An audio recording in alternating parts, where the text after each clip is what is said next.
I mean, when you're at that threshold of 17,000 feet, you're living at 17,000 feet. I mean, it's still a struggle. From his home in Cortez, Colorado, Thanks for being here. Yeah. Philip Henderson hops on his weekly Zoom call. This team of experienced mountaineers is talking strategy, preparation, and survival months before embarking on a historic climb. You know, training, it's not just the physical stuff, but it's even all those little mental things. Early next spring, they hope to become the first all-black team to summit Mount Everest, the world's highest mountain. The crew, named Full Circle Everest, has grown to 7 men and 2 women, living everywhere from Florida, California, New York, and Colorado. They're no strangers to the great outdoors. Philip will lead this expedition. At 58, he's got 30 years of climbing experience and memorable expeditions under his belt. But this is actually on Kilimanjaro. Everest, which borders China and Nepal, reaches an elevation of more than 29,000 feet, which means living in the great outdoors in extremely high altitudes for several weeks. It'll take approximately 2 months. Yeah. You know, an average day could be 6, 8 hours, 10 hours.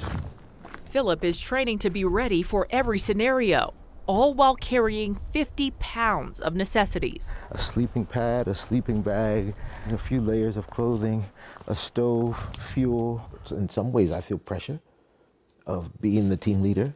This mission is about more than just a team. They want to do something bigger, bring awareness of outdoor sports to members of the Black and brown communities who may not see it as an option.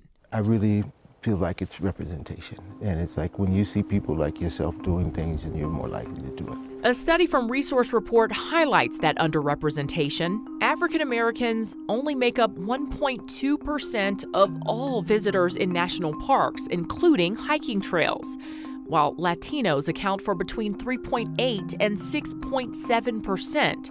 Non-Hispanic whites make up between 88 and 95%. Discrimination is also a factor. Black Americans were banned from certain public sites through segregation until the 1964 Civil Rights Act. Physical safety is another concern.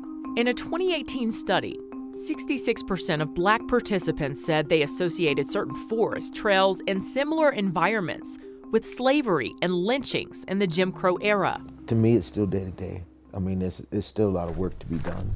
Philip is working to change these statistics through education, exposure, and awareness. Mesa Verde National Park. Challenging his community and himself in a big way. To get all the voices that I know exist out there in the Black and brown community, so it's not uncommon. Reporting in Cortez, Colorado, I'm Michelle London.